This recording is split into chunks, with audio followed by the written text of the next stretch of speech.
Hello friends, Pandian ஸ்டோரில் என்ன நடக்குதுன்னு பார்க்கலாம் வாங்க. வீடியோவை ஸ்கிப் பண்ணாமல் கடைசி வரைக்கும் பாருங்கள். நம்ம அஞ்சலி சரவணனுக்கு கால் பண்ணிக்கிட்டே இருக்காங்க. நம்ம சரவணன் கடையில் வேலை பார்த்துக்கிட்டு இருக்கிறதுனால கால் அட்டன் பண்ண முடியல. அதாவது ஓரளவுக்கு வேலை இல்லை அப்படின்னாலுமே நம்ம சரவணன் கால் அட்டன் பண்ணி பேசுகிறதுக்கு நிறைய வாய்ப்பு இருக்குது. ஆனால் நம்ம பாண்டியன் கடையில் இருக்கிறதுனால தான் கால் அட்டன் பண்ண மாட்டேங்கிறாங்க. இப்போ வர கஸ்டமர் எல்லாருக்குமே பொருளெல்லாம் எடுத்து கொடுத்து அனுப்பிடுறாங்க. ஃப்ரீயாக தான் இருக்காங்க. ஃபோன் வந்துக்கிட்டே இருக்குது. உடனே நம்ம பாண்டியன் இருந்துட்டு, ஏன் சரவணா, ஃபோனை எடுத்து பேசு, யாரோ இவ்வளோ நேரமாக கூப்பிட்டுக்கிட்டே இருக்காங்க, ஏதாவது அவசரமாக இருக்கும் போல அப்படின்னு சொல்லிட்டு. அப்பா, அது கம்பெனி காலப்பா, அதெல்லாம் ஒன்றும் இல்லை அப்படின்னு சொல்லிட்டு. சரி சரவணா, நீ கடையை பார்த்துக்கோ, நான் வெளியே ஒரு வேலை விஷயமா போயிட்டு வந்துடுறேன் அப்படின்னு சொல்லிட்டு பாண்டியன் கிளம்பிடுறாங்க. உடனே நம்ம சரவணன் ரொம்பவே பரபரப்பாக அஞ்சலிக்கு கால் பண்ணுறாங்க. ஏன் சரவணா, நான் எத்தனை டைம் கால் பண்ணேன், ஏன் நீ ஃபோனை எடுக்கல, என் மேலே கோவமா, நான் உன் கூட அதாவது உங்ககிட்ட ஏதாவது நான் தப்பாக பேசிட்டேனா, என்ன சரவணா, ஏன் அப்படி அப்படி இப்படின்னு சொல்லிட்டு இங்கே நம்ம அஞ்சலி நிறைய கேள்வி கேட்கவும், உடனே சரவணன் இருந்துட்டு, இங்கே பாரு அஞ்சலி, அதெல்லாம் ஒன்றுமே இல்லை, அப்பா கடையில் இருந்தார், அதான் ஃபோனை எடுக்க முடியல, மற்றபடி வேறு ஒன்றுமே இல்லை அப்படின்னு சொல்லிட்டு. ஓ, இப்போ வரைக்குமே நீ உன் அப்பாவுக்கு பயந்துக்கிட்டு தான் இருக்கல்ல அப்படின்னு சொல்லிட்டு. சரி அஞ்சலி, நீ எதுக்காக கால் பண்ண அப்படின்னு சொல்லிட்டு சரவணன் கிட்ட, இங்கே பாரு சரவணா, உங்ககிட்ட நான் ஒரு முக்கியமான விஷயம் பேசணும், நீ கோவிலுக்கு வரியா அப்படின்னு சொல்லிட்டு. என்ன முக்கியமான விஷயம் அப்படின்னு சொல்லி கேட்கவும், அதுக்காக தான், நீ தனியாக வா, நான் அதுக்காக தானே உன்னை கோவிலுக்கு வர சொல்கிறேன், நம்ம 2 பேரும் மீட் பண்ணி நேரில் பேசுவோம் அப்படின்னு சொல்லிட்டு சொல்கிறாங்க. உடனே சரவணனுமே சரி, நான் ஈவினிங் வந்துடுறேன் அப்படின்னு சொல்லி சொல்கிறாங்க. கரெக்டாக ஒரு 3 o'clock பாண்டியனுமே வந்துடுறாங்க. பாண்டியன் கிட்ட சொல்லிவிட்டு, என் ஃப்ரெண்டை பார்க்குறேன் அப்படின்னு சொல்லிட்டு நம்ம சரவணன் வந்து கோவிலுக்கு கிளம்பி வராங்க. வந்ததுமே இங்கே நம்ம அஞ்சலி இருந்துட்டு சாமியெல்லாம் கும்பிட்டு ரெடியாக தான் இருக்காங்க நம்ம சரவணன் கூட பேசுறதுக்காக. சரவணன் வந்ததுமே, என்ன அஞ்சலி திருப்புன்னு கோவிலுக்கெல்லாம் கிளம்பி வர சொன்னேன், என்ன விஷயம் அப்படின்னு சொல்லி கேட்குறப்ப தான் அஞ்சலி தயங்குறாங்க. இல்லை சரவணா, உன் வாழ்க்கையில் ஏதோ பெரிய பிரச்சனை போய்கிட்டு இருக்குன்னு எனக்கு தோணிக்கிட்டே இருக்குது. அன்றைக்கி நீயும் ஒய்ஃபும் ஏதோ சண்டை போட்டிருக்கீங்க போல், உங்கள் ஒய்ஃப் கூட அழுதுகிட்டே போனாங்க, அது மட்டும் இல்லாமல் உங்கள் ஒய்ஃப் உங்கள் கூட இல்லை அப்படின்னு சொல்கிறீங்க, அப்போது நிரந்தரமாக நீங்கள் பிரிய போகிறீங்களா என்ன அப்படின்னு சொல்லிட்டு. உடனே சரவணன் ரொம்பவே கண் கலங்குறாரு. அஞ்சலிக்கு ரொம்பவே பதட்டமாக இருக்குது. ஏன் சரவணா, எதுக்காக இப்படி கண் கலங்குற அப்படின்னு சொல்லி கேட்கவும், அப்போ தான் சரவணன் வந்து, நான் இப்படி ஏமாந்துட்டேன், என்ன அவள் ஏமாற்றிட்டான், அவளை மாதிரி ஒரு பொய்க்காரி கூட என்னால் ஒன்று சேர்ந்து வாழவே முடியாது அப்படின்னு சொல்லிட்டு நடந்த எல்லாத்தையுமே இங்கே அஞ்சலி கிட்ட ஃபீல் பண்ணிக்கிட்டே சொல்கிறாங்க. அது மட்டும் இல்லை அஞ்சலி, உனக்கும் உன்னுடைய வாழ்க்கை அப்படி ஆகிப்போச்சு, எனக்கும் இந்த ஏமாத்துக்காரி வந்து பொய் சொல்லி ஏமாற்றி எங்கள் குடும்பத்தையும் என்னையும் ரொம்பவே மனவேதனைக்கு ஆக்கிட்டா. மனவேதனையால் நாங்கள் எல்லாருமே நொந்து போயிருக்கோம், என் வாழ்க்கை கெட்டு போச்சுன்னு சொல்லிட்டு வீட்டில் உள்ள எல்லாருமே ரொம்பவே வருத்தப்பட்டுக்கிட்டு இருக்காங்க. எல்லாத்துக்கும் காரணம் என் பொண்டாட்டி மயில் தானே, சீக்கிரமாகவே அவளுக்கும் எனக்கும் விவாகரத்து நடந்துரும் அப்படின்ற மாதிரியெல்லாம் சொல்கிறாங்க. நம்ம அஞ்சலி கொஞ்ச நேரம் யோசிச்சுக்கிட்டே இருக்காங்க. சரவணன் இருந்துட்டு, என்ன அஞ்சலி, ஏதோ பயங்கர யோசனைக்கு போயிட்ட போல், எதுவுமே சொல்லவே இல்லை. இல்லை சரவணா, கண்டிப்பாக உங்களுக்கும் அந்த அதாவது உங்கள் ஒய்ஃபுக்குமே டிவோர்ஸ் ஆகிடும். டிவோர்ஸ் ஆனதுக்கப்புறம் நீயும் நானும் ஒன்று சேர்ந்துருந்து கல்யாணம் பண்ணிக்கலாமா, ஒன்று சேர்ந்து வாழலாமா அப்படின்னா சொல்லி கேட்குறாங்க.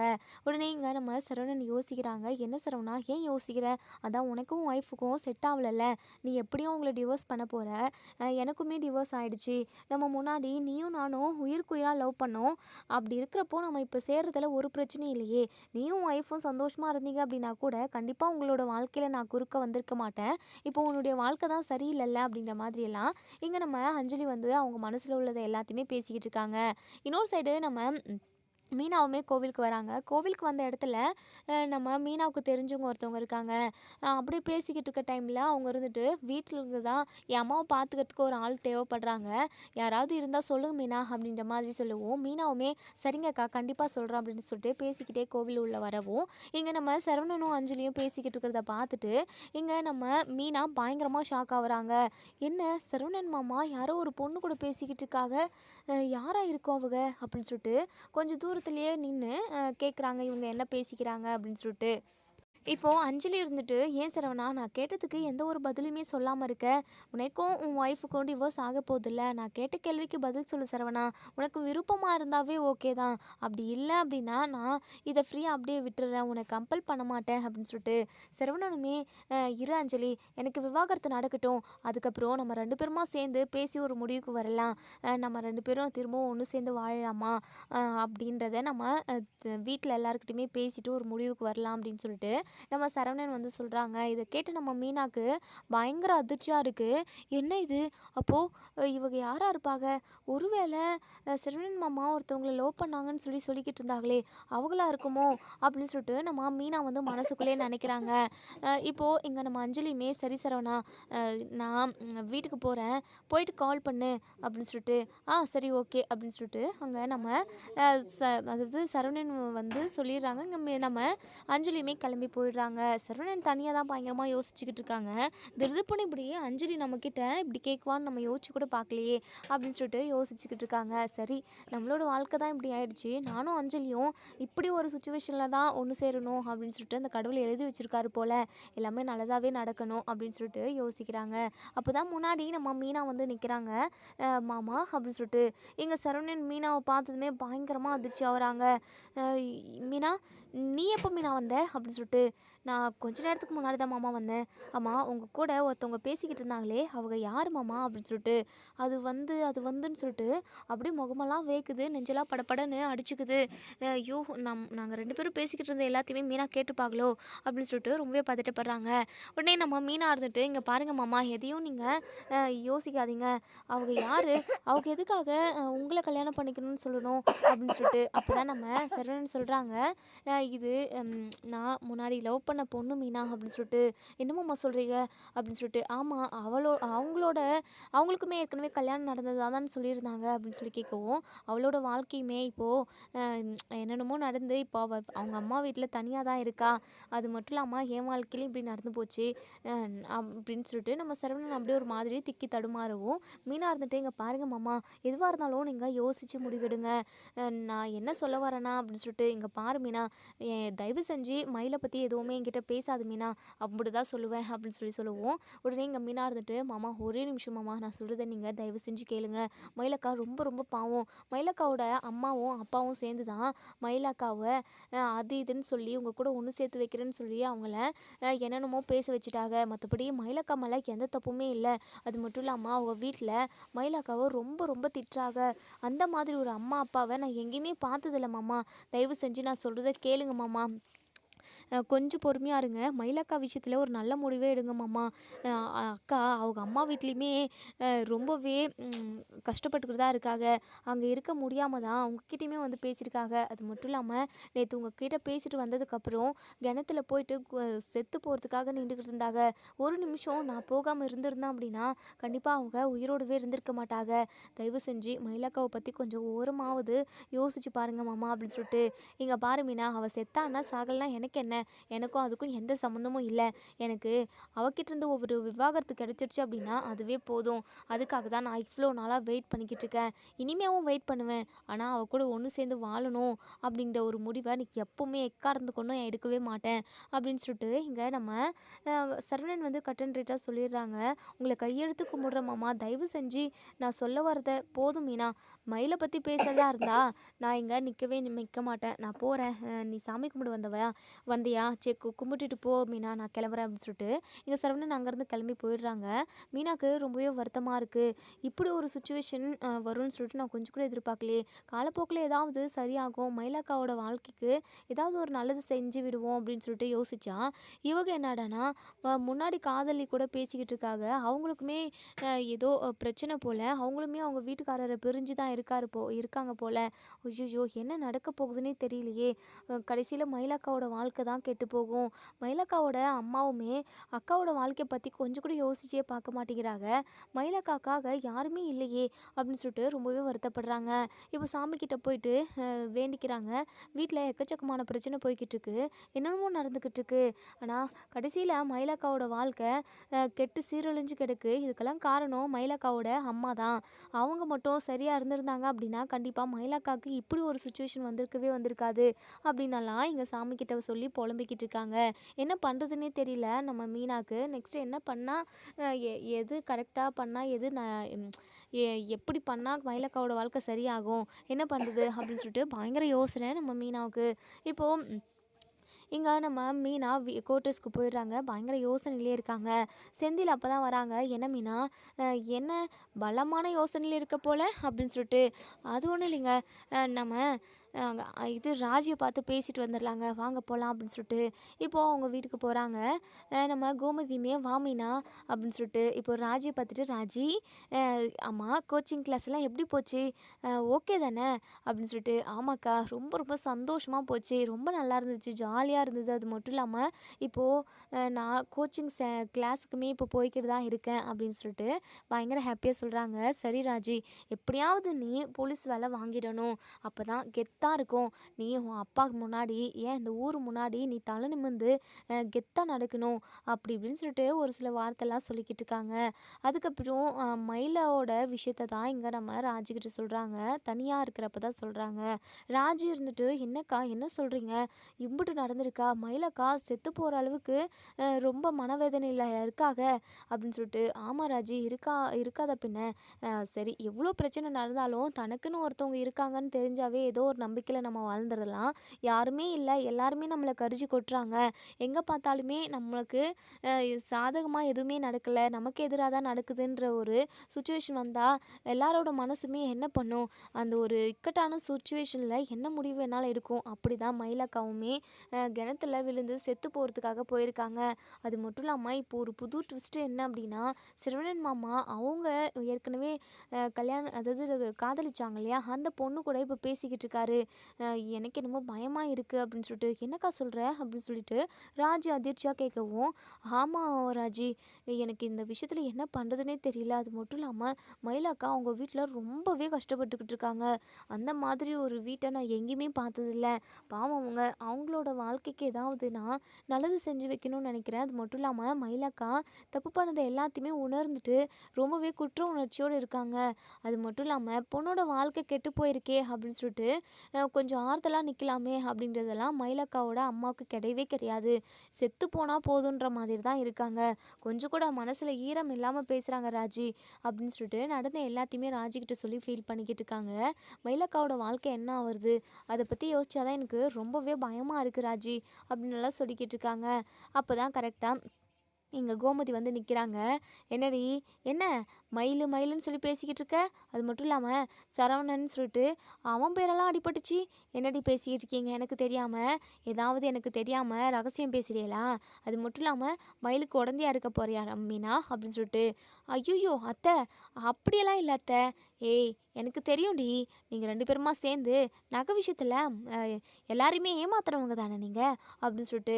உடனே நம்ம மீனா இருந்துட்டு, இங்கே பாருங்க அத்தை, எல்லாருக்கும் ஒரு ஒரு சுச்சுவேஷன் வரும்ல, உங்களுக்குமே ஒரு சுச்சுவேஷன் வந்திருக்குல்ல, அப்படி இப்போ வரைக்குமே அதாவது அதுக்கான விளைவுகளை நீங்கள் சந்திச்சுக்கிட்டு தானே இருக்கீங்க, எல்லாத்தையும் மறந்துட்டு பேசாதீங்க அத்தை, நாங்கள் எதுவும் தப்பு பண்ணல, மயிலக்காவோட வாழ்க்கை கெட்டு போயிடக்கூடாதுன்றதுக்காக தான் நாங்கள் நகை விஷயத்த மறைச்சோம். ஆனால் பின்னாடி இவ்வளோ பெரிய பிரச்சனையை மயிலக்கா குடும்பத்தில் உள்ளவங்க கொடுப்பாங்க அப்படின்னு சொல்லிட்டு யார் கண்டா, அதெல்லாம் நான் யோசிச்சு கூட பார்க்கல. ஆனால் இப்போது எங்கெங்கேயோ போய் முடிஞ்சிருச்சு அத்தை, அதான் யோசிச்சுக்கிட்டு இருக்கேன். ஆமாம் சரவணனை பற்றி என்னடி பேசிக்கிட்டு இருந்தீங்க அப்படின்னு சொல்லிட்டு.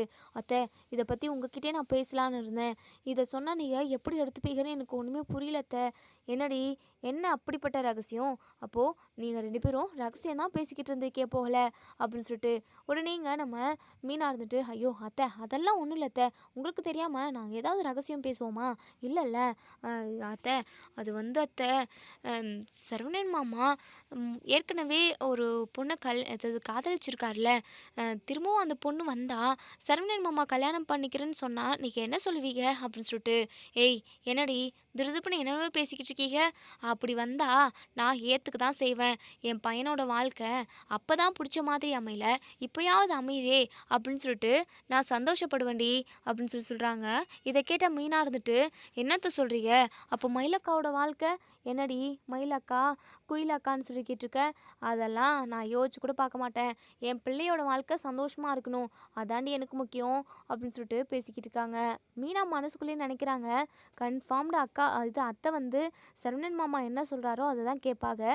சரவணன் மாமா ஒரு வேளை அவங்க லவ் பண்ணுற பொண்ணவே கல்யாணம் பண்ணிக்கிறேன்னு சொன்னாலுமே ஓகே சொல்லுவாங்க போல அப்படின்னு சொல்லிட்டு இங்கே நம்ம மீனா மனசுக்குள்ளேயே நினைக்கிறாங்க. என்ன பண்ணுறதுனே ஒன்றுமே புரியல. இன்னொரு சைடு இங்கே நம்ம குமார் பயங்கர டென்ஷனில் இருக்காங்க. இங்கே நம்ம சக்திவேல் கிட்ட போயிட்டு, அப்பா தயவு செஞ்சு உங்ககிட்ட நான் தனியாக பேசணும் வரீங்களா அப்படின்னு சொல்லிட்டு. டேய் என்னடா, நானே ரொம்ப நாள் கழிச்சு ரொம்ப நாளுக்கு அப்புறம் இன்றைக்கி தான் ரொம்ப சந்தோஷமாக இருக்கேன். உனக்கு கல்யாணம் நடக்க போகுதுடா, அதுவும் பெரிய பணக்கார வீட்டு பொண்ணு. நம்ம அந்த பொண்ணு மூலமாகவே இன்னும் நிறைய செட்டில் ஆகிடலாம். அதுக்கப்புறம் கொஞ்சம் நஞ்சம் இருக்கிறது எல்லாத்தையுமே அண்ணன்கிட்ட இருந்து சுருட்டிக்கிட்டு அண்ணனை நடுத்தெருவில் விட்டுடலாம்டா அப்படின்னு எல்லாம் பேசிக்கிட்டு இருக்காங்க. உடனே குமரவேல் இருந்துட்டு, அப்பா அதை பற்றிலாம் நான் இப்போ எதுவும் உங்ககிட்ட பேச வரலப்பா. அப்பா கல்யாணம் என்னடா, என்ன கல்யாணம் இப்போவே வேணுமா? அதெல்லாம் முடியாது, நாளைக்கு தான் பொண்ணு பார்க்க வரேன்னு சொல்லியிருக்காங்க. அதுக்குள்ளே இப்போவே அவசரப்பட்டா என்னடா பண்ண முடியும்? இல்லைப்பா அது இல்லைப்பா. அப்பா எனக்கும் அரசிக்கு தான் ஏற்கனவே கல்யாணம் நடந்துருச்சுல்ல. அப்படி இருக்கிறப்போ இப்போ எப்படிப்பா எனக்கு வேற ஒரு பொண்ணை பார்த்து கல்யாணம் பண்ண முடியும் அப்படின்னு சொல்லிட்டு. டேய், அரசிக்கும் உனக்கும் நடந்தது கல்யாணமாடா, அது அவளுக்கு அவளே தாலி கட்டிக்கின ஒரு என்னமோ சொல்லுவாங்களே அந்த மாதிரியெல்லாம் கல்யாணமே நடந்திருக்காதுடா. ஆனால் உங்கள் வாழ்க்கை விஷயத்தில் தான் அப்படியெல்லாம் நடந்துருச்சு.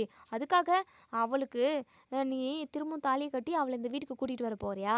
இங்கே பாருடா, அந்த பாண்டியன் பரதேசி குடும்பத்திலேருந்து நம்ம பொண்ணை எடுக்கவே வேணாம்டா. உனக்கு பணக்கார வீட்டு பொண்ணை இப்போ அண்ணன் பார்த்துருக்காருடா. இங்கே பாரு, நீ சந்தோஷமாக அந்த வாழ்க்கையை ஏற்றுக்கிட்டு வாழணும், அவ்வளோதான் சொல்லிட்டேன் பார்த்துக்கோ. இல்லைப்பா கண்டிப்பாக என்னால் முடியவே முடியாது, எனக்கு அரசி தான் வேணும்.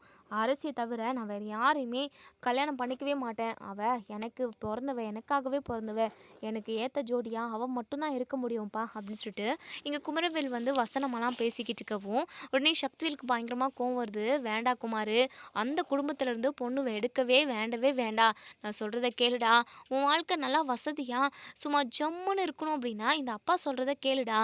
பெரியப்பா பெரிய இடத்து பொண்ணை தான் பார்த்துருக்காங்க. அவங்களை மட்டும் நம்ம வளைச்சி போட்டுட்டோம் அப்படின்னா ஒட்டுமொத்த சொத்துமே நமக்கு தாண்டா வந்து சேரும். அந்த வீட்டில் பையன் கூட இல்லையாட்டுங்குது. ஒரே ஒரு பொண்ணுடா குமார், சொல்கிறத கேளுடா. நம்ம ஒரே நாளில் மேலே மேலே மேலே அப்படியே போயிட்டு ஒசரத்தில் உக்காந்துருவோம்டா. படிப்படியாக நேர்மையாக முன்னேறி போனோம் அப்படின்னா நினச்ச வாழ்க்கையை நம்மளால் வாழ முடியாதுடா. சொல்கிறத கேளு குமார், நான் சொன்னால் எல்லாமே கரெக்டாக தான்டா இருக்கும். இல்லைப்பா அதெல்லாம் முடியாது, அரசி வேணும். இங்கே பாருடா, சும்மா ஏதோ சொல்லுவாங்களே என்னது, குமுதா குமுதா குமுதான்னு அந்த மாதிரி சும்மா அரசி அரசின்னு சொல்லிக்கிட்டு இருக்காத. சொல்கிற பேச்சு கேட்டுக்கிட்டு நீ நல்ல விதமாக இருக்கிற வழியை பார்த்துக்கோ அப்படின்னு சொல்லிட்டு. அப்பா அது வந்து சரிடா, உனக்கு ஒரு வாய்ப்பு கொடுத்து பார்க்குறேன். நீ அரசி கூட தான் ஒன்று சேர்ந்து வாழ்வன்னு சொல்கிறல்ல, சரி அரசி அதுக்கு ஓகே சொல்லட்டும், நான் உனக்குமே ஓகே சொல்லிடுறேன் அப்படின்னு சொல்லிட்டு. சரிங்கப்பா, நான் நாளைக்கே அரசியை பார்த்து பேசிடுறேன் அப்படின்னு சொல்லிட்டு. சரி சரி, உன்னால் முடிஞ்சா அரசியை என்கிட்ட கூட்டிகிட்டு வந்து நான் இவனை தான் கல்யாணம் பண்ணிக்குவேன்னு சொல்லிட்டு உன்னை கை காட்டணும். அப்புறமா நான் நடக்கிறது எல்லாத்தையுமே நான் பார்த்துக்கிறேன்டா அப்படின்னு சொல்கிறாங்க. இப்போது எங்கள் குமார் வந்து ரொம்பவே சந்தோஷமாக ஓகே சொல்லிட்டாங்க. இருந்தாலும் அரசிக்கிட்ட பேசுகிறத நினச்சி தான் ரொம்பவே பயப்படுறாங்க. ஏன்னா அரசி வந்து கண்டிப்பாக நம்ம குமாரை வந்து லவ் பண்ணுறனும் சொல்ல மாட்டாங்க, கல்யாணம் பண்ணிக்கிறோன்னு சொல்ல மாட்டாங்க. ஆனால் அதை நினச்சி தான் நம்ம குமார் வந்து ரொம்பவே பதட்டப்படுறாங்க. சரி பேசி பார்ப்போம் அப்படின்னு சொல்லிட்டு மறுநாள் காலையில் நம்ம அரசி காலேஜுக்கு நடந்து போய்கிட்டு இருக்காங்க. கரெக்டாக குமார் போயிட்டு அரசி அப்படின்னு சொல்லிட்டு நிற்க சொல்கிறாங்க. இங்கே பாரு, தேவையில்லாமல் என்கிட்ட எதுவும் பேசாதன்னு சொல்லிட்டு உனக்கு எத்தனை நாள் சொல்லியிருக்கேன்? எதுக்காக என்னை இப்போ பின்னாடியே ஃபாலோ பண்ணிட்டு வந்து இப்போ என் முன்னாடி வழி மறித்து என்கிட்ட எதுக்காக பேசுகிற? இது மட்டும் என் அண்ணனுங்களுக்கு தெரிஞ்சது அப்படின்னா உன் மூக்கு வாயின்னு எதுவுமே இருக்காது, தெரியும்ல அப்படின்னு சொல்லிட்டு. இங்கே பாரு அரசி, தயவு செஞ்சு நான் சொல்கிறத ஒரு நிமிஷம் கேளு. என் அப்பா எனக்கு பொண்ணு பார்த்துட்டாரு, என் பெரியப்பா பொண்ணு பார்த்துட்டேன்னு சொல்லிட்டாரு. என் அப்பா தாம் தும்னு குதிச்சுக்கிட்டு இருக்காரு. எல்லாருமே ரொம்ப ரொம்ப சந்தோஷமாக இருக்காங்க. ஆனால் எனக்கு சந்தோஷம் இல்லை அரசி அப்படின்னு சொல்லிட்டு. ஏன் உன் பெரியப்பா பார்த்த பொண்ணை கல்யாணம் பண்ணிக்கிட்டு போக வேண்டியது தானே, சந்தோஷமாக வாழ வேண்டியது தானே, தேவையில்லாமல் என்கிட்ட எதுக்காக இதெல்லாம் வந்து சொல்லிக்கிட்டு இருக்க அப்படின்னு சொல்லிட்டு பயங்கர கோவமாக சொல்கிறாங்க. உடனே இங்கே குமார் இருந்துட்டு, என்ன அரிசி இப்படியெல்லாம் பேசுகிற? நான் உன்னை உயிருக்கு உயிராக நேசிக்கிறேன் அரிசி. உன் கூட ஒன்று சேர்ந்து வாழணும்னு எனக்கு ஆசையாக இருக்குது. என் ஆசையை நிறைவேற்று வை அரிசி அப்படின்னு சொல்லிட்டு, இங்கே பாரு, தேவையில்லாமல் பேசிக்கிட்டு இருக்காத. உன் ஆசையை நிறைவேற்றி வைக்கிறதுக்கு நான் என்ன கடவுளா? இங்கே பாரு, உன்னை எனக்கு சுத்தமாக பிடிக்கவே பிடிக்காது. ஏதோ 2 குடும்பமும் ஒன்று சேரணும் அப்படின்றதுக்காக தான் நான் உன்னை லவ் பண்ணவே ஆரம்பித்தேன். ஆனால் நீ அதவே காரணமாக காட்டி என் வாழ்க்கை எப்படியெல்லாம் கெடுக்கணும்னு நினச்ச, என் குடும்பத்தவே பழி வாங்கணும்னு நினச்ச. ஆனால் அதை எதையுமே என்னால் மறக்கவே முடியாது. கண்டிப்பாக உனக்கும் எனக்கும் கல்யாணம் நடக்கணும் அப்படின்னு அந்த கடவுள் எழுதியே வச்சிருக்க மாட்டார். அப்படி எழுதி வச்சிருக்கவும் கூடாது. உன்னை எனக்கு பிடிக்கவே பிடிக்கலச்சி, ஒழுங்காக போயிடு, இல்லைனா என் அப்பாவுக்கு கால் பண்ணி சொல்லிடுவேன் அப்படின்னு சொல்லிட்டு சொல்லிக்கிட்டு இருக்கவும், உடனே நம்ம குமார் இருந்துட்டு, அரிசி ப்ளீஸ் அரிசி, நான் சொல்கிறத கேளு அரிசி அப்படின்னு சொல்லிட்டு கெஞ்சுறாங்க. உடனே இங்கே நம்ம அரசி இருந்துட்டு, ஒழுங்காக போக போறியா இல்லையா அப்படின்னு சொல்லிட்டு, உடனே நம்ம குமார் வந்து அரசியோட கையை பிடிச்சி, அரசி நீ எனக்கு ஓகே சொல்லிட்டு தான் நீ இந்த இடத்த விட்டு நகரணும், இல்லைன்னா நான் உன்னை விடவே மாட்டேன் அப்படின்னு சொல்லிட்டு, என்ன லூஸு மாதிரி பண்ணிக்கிட்டு இருக்க, கையை விடுடா, டேய் தடிமாடு கையை விடுடா அப்படின்னு சொல்லிட்டு எங்கள் அரசி சத்தம் போடுறாங்க. அப்போ தான் கரெக்டாக நம்ம பாண்டியன் பேங்க்குக்கு போயிட்டு கரெக்டாக கடைக்கு போகிறதுக்காக வந்துக்கிட்டு இருக்கவும், அரசியோட கையை பிடிச்சிக்கிட்டு நம்ம குமார் வந்து வம்பு பண்ணிக்கிட்டு இருக்கிறத பார்க்குறாங்க. உடனே பாண்டியன் பயங்கர கோவமா, டேய் என்னடா பண்ணிக்கிட்டு இருக்க பொறுக்கி பையல அப்படின்னு சொல்லிட்டு வண்டி நிறுத்திட்டு வந்து, ஒழுங்கா என் பொண்ணு மேலேருந்து கையை எடுடா அப்படின்னு சொல்லிட்டு, ஐயோ மாமனார் வந்துட்டாரே அப்படின்னு சொல்லிட்டு கையை எடுத்துட்டு, சொல்லுங்க மாமா. என்ன மாமாவா? எதுக்காக நடு ரோட்டில் என் பொண்ணோட கையை பிடிச்சி இப்படி இழுத்துக்கிட்டு இருக்க? என்னடா என்ன தைரியம் இருக்கணும் உனக்கு அப்படின்னு சொல்லிட்டு பயங்கரமாக கோவப்படுறாங்க. உடனே அரசி இருந்துட்டு, இங்கே பாருங்கப்பா, எதுவும் பிரச்சனை வேண்டாம், அவன் என்னென்னமோ பேசிக்கிட்டு இருக்கான்ப்பா லூசு மாதிரி. அவங்க வீட்டில் பொண்ணு பார்த்துட்டாங்களாம், அதுக்கு கல்யாணம் பண்ணிட்டு போக வேண்டியது தானே. உன்னை தான் பிடிச்சிருக்கு, நீ தான் என்னை கல்யாணம் பண்ணிக்கணும்னு சொல்லிட்டு என்கிட்ட வந்து வம்பு பண்ணிக்கிட்டு இருக்கான்ப்பா இவன் அப்படின்னு சொல்லிட்டு, அப்படியா சொன்னா? இங்கே பாரு, யாருக்கு கல்யாணம் பண்ணி கொடுத்தாலும் என் பொண்ணை கொடுப்பேனே தவிர, ஆனால் உனக்கு மட்டும் கல்யாணம் பண்ணி கொடுக்க மாட்டேன். உன்னை மாதிரி ஒரு பொறுக்கி பையனை, உன்னை மாதிரி ஒரு ஃப்ராடை நான் இங்கே எங்கேயுமே பார்த்தது கிடையாது. ஒழுங்கா இங்கேருந்து போடா, உனக்கெல்லாம் என் பொண்ணை கல்யாணம் பண்ணி கொடுக்குவேன்னு சொல்லிட்டு நீ கனவுல கூட நினச்சி பார்க்காத அப்படின்னு சொல்லிட்டு பயங்கர கோவமாக பேசுகிறாங்க. உடனே இங்கே நம்ம குமார் சடான்னு பாண்டியன் காலில் விழுந்துடுறாங்க. மாமா, முன்னாடி மாதிரியெல்லாம் நான் இல்லை மாமா. அரசிக்கு நான் ஒரு சந்தோஷத்தை கொடுக்கணும், அவள் எப்போவுமே சந்தோஷமாகவே இருக்கணும்னு சொல்லிட்டு நான் ஆசைப்பட்றேன். அது மட்டும் இல்லாமல் அரசுக்கு மிகப்பெரிய துரோகத்தை பண்ணியிருக்கேன். அதுக்கெல்லாம் பிராச்சதமாக அவள் கூட நான் ஒன்று சேர்ந்து வாழணும், அவளை ராணி மாதிரி பார்த்துக்கணும்னு நான் நினைக்கிறேன். தயவு செஞ்சு எனக்கு ஒரு வாய்ப்பு கொடுங்களேன் அப்படின்னு சொல்லிட்டு எங்கள் குமார் வந்து கையெடுத்து கும்பிட்டு காலில் விழுந்தாலாம் கேட்குறாங்க. பாண்டியன் யோசிக்கிறாங்க, இது விஷயமா பாண்டியன் என்ன முடிவெடுப்பாங்க. கண்டிப்பாக குமார் பேசுனதெல்லாம் மனசில் வச்சு மனசு மாறி குமாருக்கு அரசியை கல்யாணம் பண்ணி கொடுப்பாங்களா, இல்லை என்ன பண்ணுவாங்க அப்படின்றத வெயிட் பண்ணி பார்ப்போம் ஃப்ரெண்ட்ஸ். தேங்க்யூ.